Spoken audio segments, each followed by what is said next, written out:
नमस्कार और स्वागत है। आज हम एक बहुत ही खास कहानी थ्रेड्स ऑफ लव के कुछ चुने हुए हिस्सों पर बात करने वाले हैं। हाँ, वो हिस्से जो आरव और मीरा के बीच के एक बहुत ही निजी और गहरे पल को दिखाते हैं। बिल्कुल, हमारे पास कहानी के वो अंश हैं जिनमें ये अंतरंग पल बयां किया गया है और आज हमारी कोशिश रहेगी कि हम समझें कि लेखक ने कैसे इंद्रियों को छूने वाले विवरणों का इस्तेमाल किया है, जैसे स्पर्श, गंध और बहुत ही आम सी लगने वाली क्रियाएं। हाँ, और इनके जरिए कैसे एक गहरा भावनात्मक जुड़ाव, एक अंतरंगता दिखाई है। हम इसकी तह तक जाने की कोशिश करेंगे। बिल्कुल, इसकी बारीकियों को देखेंगे। और इस बातचीत को शुरू करने के लिए मेरे ख्याल से आरव का वो संवाद एकदम सही है। वो जो कहता है, हाँ, वो वाला, जब भी मैं इन्हें खुला देखता हूँ, उसने फुसफुसाया, मैं सांस लेना भूल जाता हूँ। ये सुनते ही जैसे वो पल महसूस होने लगता है ना। बिल्कुल, इसमें बहुत वजन है, ये सिर्फ तारीफ नहीं है। बिल्कुल नहीं, ये तो एक एहसास है। अच्छा, तो चलिए इस सीन को थोड़ा और करीब से देखते हैं। सबसे पहले वो माहौल जरा सोचिए। हाँ, माहौल। रात एकदम खामोश, जैसे दुनिया ठहर सी गई हो, सिर्फ उन दोनों के लिए। और उनका कमरा नर्म सुनहरी रोशनी में नहाया हुआ, एक सुरक्षित गर्म जोशी वाली जगह, जैसे कोई कुकून।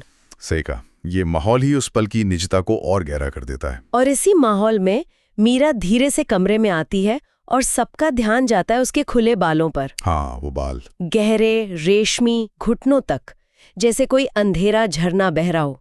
कहानी में ये भी बताया गया है कि वो आमतौर पर इन्हें बांध कर रखती है, सहेज कर। हाँ। लेकिन आज रात उसने इन्हें खुला छोड़ा है और ऐसा लगता है कि ये सिर्फ उसके लिए है। बिल्कुल, ये बहुत हाँ, एक भेंट जैसा। हाँ बिल्कुल, एक भेंट। ये महज बाल खोलना नहीं, शायद ये अपने मन को खोलने जैसा है, एक इशारा, एक तरह का समर्पण भी कह सकते हैं। हाँ। और आरव उसे देखता है, उसकी आंखों में एक अजीब सी कोमलता आ जाती है। वो फिर से वही शब्द दोहराता है, फुसफुसाकर, जैसे कोई राज हो। जब भी मैं इन्हें खुला देखता हूँ, मैं सांस लेना भूल जाता हूँ। हाँ, और ये दोहराना, ये उस भावना की गहराई दिखाता है। और उसका ये कहना कि वो सांस लेना भूल जाता है, हाँ, ये उसकी भावनाओं की तीव्रता है। ये सिर्फ प्रशंसा नहीं है, ये जैसे एक शारीरिक प्रतिक्रिया हो। बिल्कुल, जैसे उसका नियंत्रण खो जाता है। हाँ, नियंत्रण खोसा जाता है। ये दिखाता है कि मीरा की उपस्थिति, खासकर इस रूप में, उस पर कितना गहरा असर डालती है। और मीरा का उसके लिए बाल खोलना, जैसा आपने कहा, ये अपने आप में एक संवाद है, बिना शब्दों का। सही। ये विश्वास दिखाता है, शायद थोड़ी सी भेद्यता और समर्पण भी। यहीं पर दृश्य विवरण की ताकत दिखती है। एक साधारण सी छवि, खुले बाल, और उसमें भावनाओं का पूरा समंदर। वाकई। और फिर मीरा की प्रतिक्रिया देखिए, वो शर्माकर मुस्कुरा देती है, कोई बनावट नहीं, बस एक सच्ची हल्की सी मुस्कान। फिर वो जमीन पर आरव के सामने बैठ जाती है और थोड़ा सा पीछे झुकती है, जैसे बिना कहे बुला रही हो। एक मूक निमंत्रण। हाँ, एक मूक निमंत्रण। कितना सहज और कितना शक्तिशाली। और जैसे ही आरव की उंगलियां उसके बालों को पहली बार छूती हैं, वो पहला स्पर्श। हाँ, कहानी कहती है कि मीरा के पूरे जिस्म में एक हल्की सी सिहरन दौड़ जाती है। ये पहला स्पर्श जैसे एक चुप्पी को तोड़ता है, एक पुल बनाता है। हाँ, एक पुल। फिर आरव आगे बढ़ता है, वो उसके सारे बालों को अपने हाथों में लेता है, उनके वजन को महसूस करता है।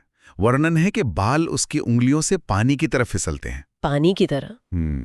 ये तुलना भी कितनी अच्छी है।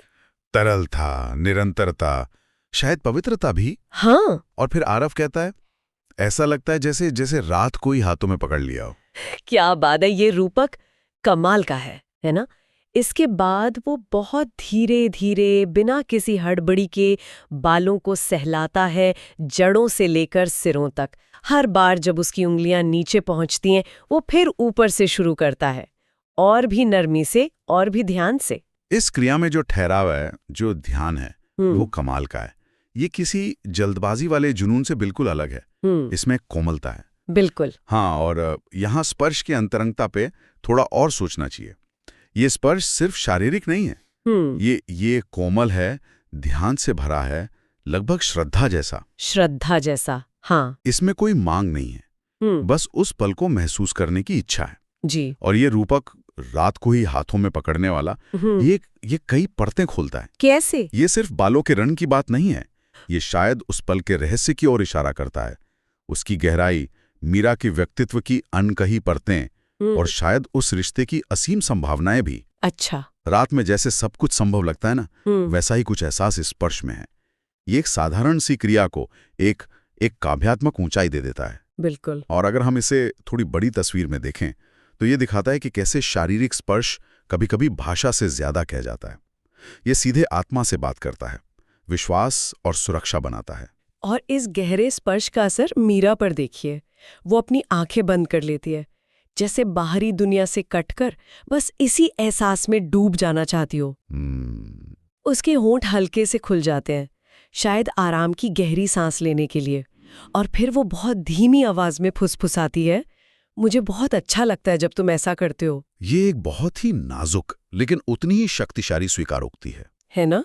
ये आरव के स्पर्श को, उसकी मौजूदगी को जैसे मान्यता दे रही है, उसे बता रही है कि कितना मायने रखता है। बिल्कुल, ये अपनी खुशी को जाहिर कर रही है बिना किसी झिझक के। यहाँ से कहानी एक और दिलचस्प मोड़ लेती है। आरव उसकी फुसफुसाहट सुनकर मुस्कुराता है। हाँ। वो थोड़ा और करीब झुकता है, इतना कि उसकी गर्म सांसें मीरा के कान को छूने लगती हैं, और वो वादा करता है, तो मैं हमेशा ऐसा करूंगा। हमेशा? हाँ, हमेशा। और इस वादे के बाद माहौल थोड़ा बदलता है। कैसे? वो जो श्रद्धा वाला स्पर्श था ना, हाँ, वो अब एक चंचल स्नेह में बदल जाता है। अच्छा। वो बालों के छोटे छोटे हिस्सों को मरोड़ने लगता है, ढीली ढाली चोटियां बनाता है, फिर खोल देता है, जैसे समय के साथ खेल रहा हो। हाँ। फिर एक लट को अपनी उंगली पर लपेटता है, उसे हल्के से चूमता है और फिर छोड़ देता है। ये कोमलता से चंचलता की और एक बहुत खूबसूरत बहाव है। हाँ, ये बदलाव दिलचस्प है। और ठीक इसी समय लेखक एक और सेंसरी लेयर जोड़ता है, उसके बालों में बसी चमेली के तेल की महक। ओहो, महक भी। हाँ, वो मीठी मधोश करने वाली महक वो आरव को घेर लेती है, उस पल को और भी गहरा और भी यादगार बना देती है। तो अब ये सिर्फ देखना और छूना नहीं रहा। नहीं, अब ये सूंघने का भी अनुभव बन गया है। लेखक ने कितनी खूबी से देखने, छूने और सूंघने की इंद्रियों को एक साथ पिरो दिया है, उस पल को जैसे जिंदा कर दिया है। आपने बिल्कुल सही पकड़ा। ये जो बदलाव है ना, श्रद्धा से चंचल कोमलता की ओर, ये उनके रिश्ते की कई परतें दिखाता है। ये दिखाता है कि उनके बीच सिर्फ गहरा सम्मान और जुनून ही नहीं है, बल्कि एक आरामदायक, सुरक्षित और थोड़ी शरारती सी नजदीकी भी है, जहां वो एक दूसरे के साथ बिल्कुल सहज हो सकते हैं, बच्चों की तरह। हाँ, कुछ वैसा ही। और वो वादा, हमेशा, ऐसे पल में कहा गया ये शब्द बहुत वजन रखता है। सही कहा। ये सिर्फ उस पल की बात नहीं है, ये भविष्य के लिए एक वादा है, उनके रिश्ते के टिके रहने का प्रतीक। और ये छोटी छोटी क्रियाएं, बालों को सहलाना, खेलना, चूमना, ये सब मिलकर उस हमेशा के वादे को जैसे मजबूत बनाती हैं। बिल्कुल। उसे विश्वसनीय बनाती हैं।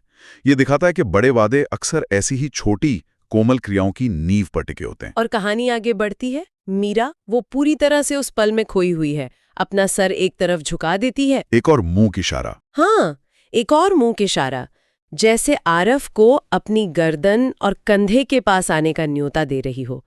ये उसकी बढ़ती हुई इच्छा और विश्वास को दिखाता है। आरव इस इशारे को समझता है और हल्के हाथों से उसकी स्कैल्प की मालिश करने लगता है।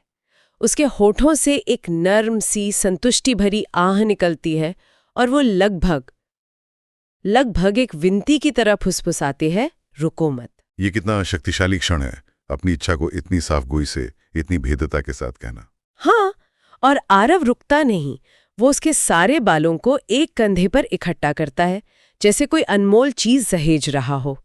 इससे उसकी गर्दन का खुला हिस्सा नजर आता है और वो उस नाजुक त्वचा को चूमता है। वो चुंबन? हाँ, वो चुंबन जैसे उस पूरे अनुभव का सार है, कोमल, गहरा, सम्मानजनक।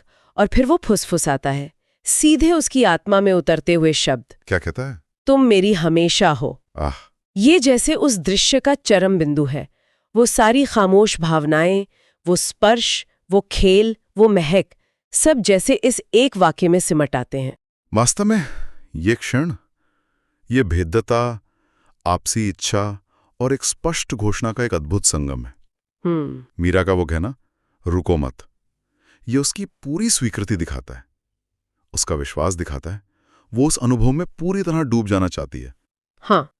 और आरव का गर्दन पर चूमना और फिर कहना, तुम मेरी हमेशा हो, ये उन सभी निहित क्रियाओं और भावनाओं को एक स्पष्ट मौखिक रूप दे देता है, जो अब तक बिना शब्दों के चल रहा था। ये दिलचस्प है कि इतनी देर बाद शब्द आते हैं। हाँ, ये दिलचस्प है। शायद इसलिए कि कुछ भावनाएं इतनी गहरी होती हैं कि उन्हें अंत में शब्दों में बांधना जरूरी हो जाता है, उन्हें स्वीकार करना, उनकी पुष्टि करना। सही। ये घोषणा उस क्षण को और शायद उनके रिश्ते को एक निश्चितता देती है। ये दिखाता है कि कैसे शारीरिक अंतरंगता धीरे धीरे भावनात्मक और मौखिक पुष्टि की ओर बढ़ सकती है। एक पूरा चक्र पूरा होता है। और फिर आती है वो अंतिम पंक्ति, जो जैसे पूरे दृश्य पर एक खूबसूरत पर्दा डालती है, उसके सार को समेटते हुए। कौन सी? उस शांत कमरे में उसके बाल रेशमी नदी की तरह उसके हाथों पर बह रहे थे।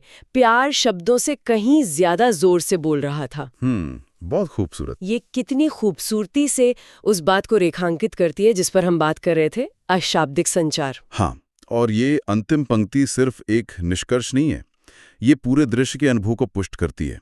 लेखक ने कदम दर कदम ये दिखाया है कि कैसे गहरी भावनाओं को बताने के लिए हमेशा शब्दों का शोर जरूरी नहीं होता है। शारीरिक अंतरंगता, इंद्रिय अनुभव, बालों का स्पर्श, उनका वजन, उनकी महक, त्वचा पर महसूस होती सांस, एक हल्की सी ये सब मिलकर एक ऐसी भाषा बनाते हैं जो शब्दों से कहीं ज्यादा सीधी, कहीं ज्यादा शक्तिशाली हो सकती है। और यादगार भी।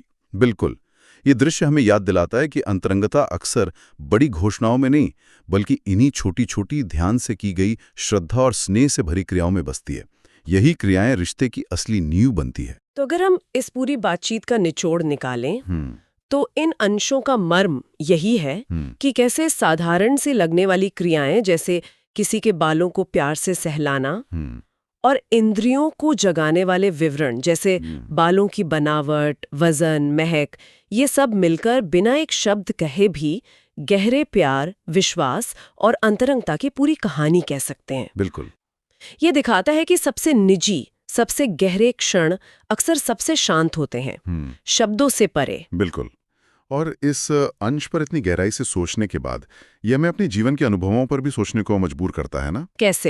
कैसे छोटी, लगभग अदृश्य सी लगने वाली क्रियाएं, शायद किसी का हाथ थामना, किसी के लिए चाय बनाना या बस खामोशी में साथ बैठना, हमारे रिश्तों में कितना गहरा भावनात्मक वजन लिए होती हैं। सही बात है। ये दृश्य एक तरह से आईना दिखाता है, सोचने पर मजबूर करता है कि हमारे अपने जीवन में ऐसी कौन सी छोटी चीजें या इशारे हैं जो अनकहे स्नेह, देखभाल और गहरे जुड़ाव का प्रतीक बन जाते हैं।